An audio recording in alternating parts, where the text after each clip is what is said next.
I actually came out of publishing.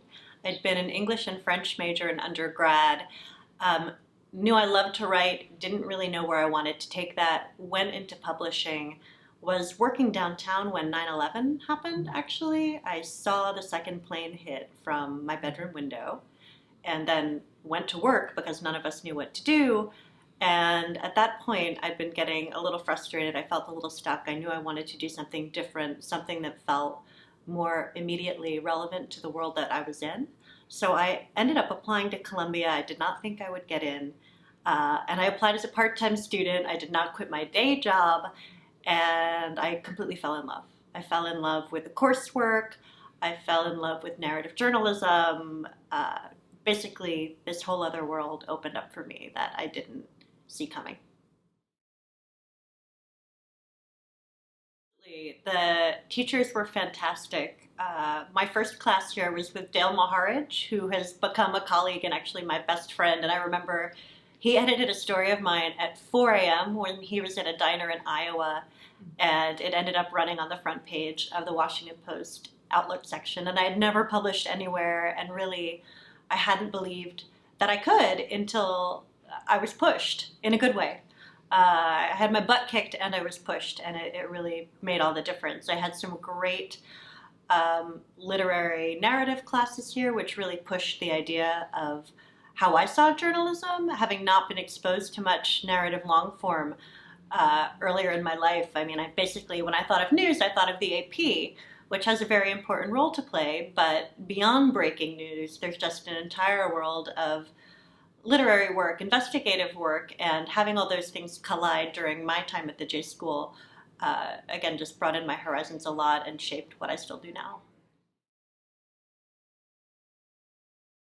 For me, the subculture writing class is a little bit of wish fulfillment because it's the class that I wish was here when I was here. I find that a lot of the reading I enjoy most brings us into these micro worlds, these subcultures, and immerses us there. And as an insatiably curious human being, I'm kind of a nut for subculture stories. So when I got the opportunity to develop and teach a class based on it, I mean, this was catnip for me. So the students each end up pitching and embedding with a subculture. And the critical thing is people forget subculture isn't just counterculture. Subculture is very, very broad. It's all sorts of non-blood families. It's all sorts of tribes. It's all sorts of groups who have this internal cohesion.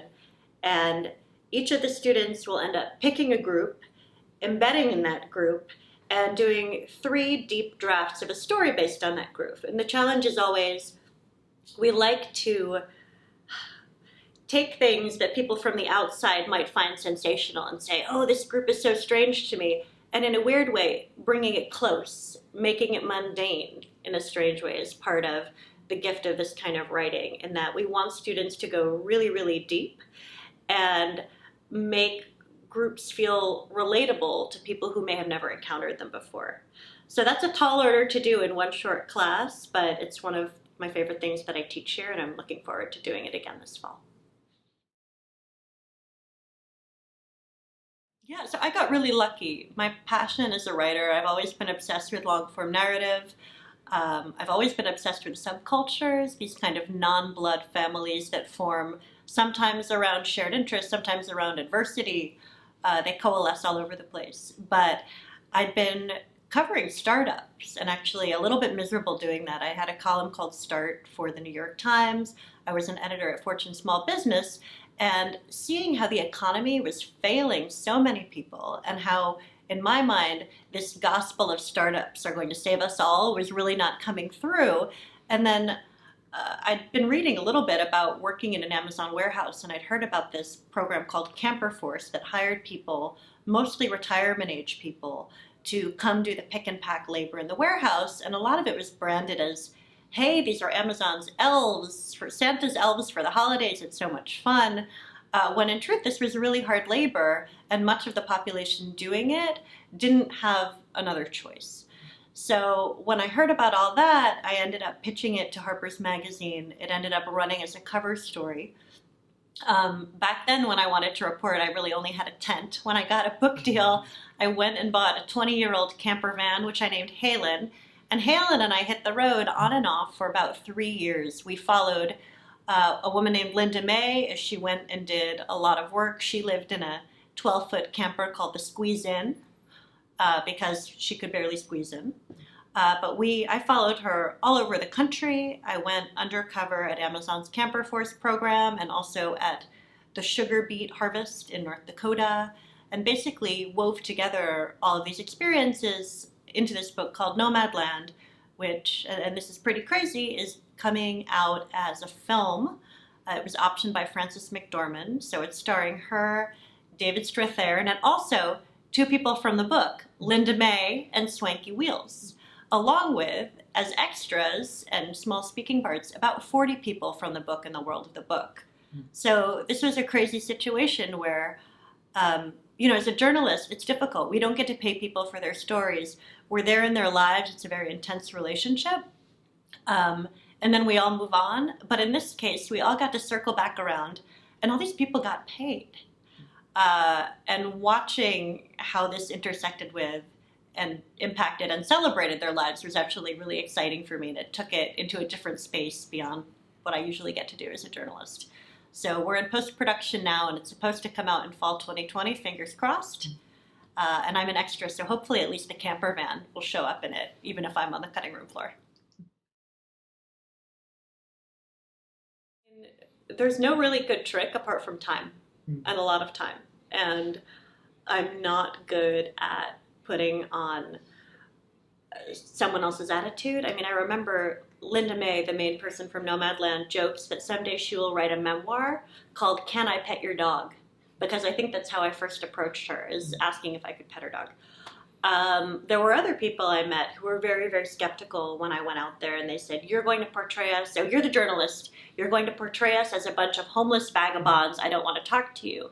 And in that case, I tend to gently tell people what I'm doing and what I'm about, but then I don't push it. I try to give people a lot of space, and actually, I'm still in touch with the woman who said that to me, and she's actually a journalist who ended up living out of a van, and she's writing again and is getting something published in the Los Angeles Times soon. So you end up having these relationships that you just really couldn't anticipate with people, but a lot of it comes from patience, really, really deep listening, and what I call productive hanging out, which means you basically become part of the furniture. And when you're cooking meals with people, when you're out there, when you're living in a camper van and you're with people day in and day out, you actually find that you want to remind them that you're reporting on them. I kept bringing bigger and bigger tape recorders to the area where I was reporting. I always had my pad out, because we do develop these really deep relationships with people, and we have to keep reminding them we're documentarians as well.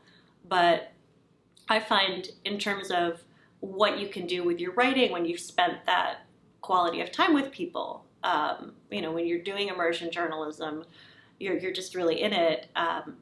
It's a luxury to have that time, but the kind of writing you get to do, it's addictive, and there's really no going back. And for me, it compares to nothing else. So basically, Dale approached me one day and said, would you be willing to receive a package for the cause of investigative journalism and ask no questions? And I said, you are my best friend. I trust you to the end of the world. Sure.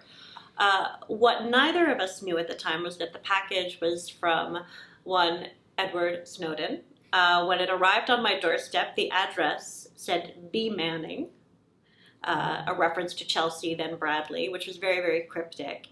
And Dale and I ended up in this strange adventure, basically involved in the backstory of one of the most significant leaks of American intelligence of all time.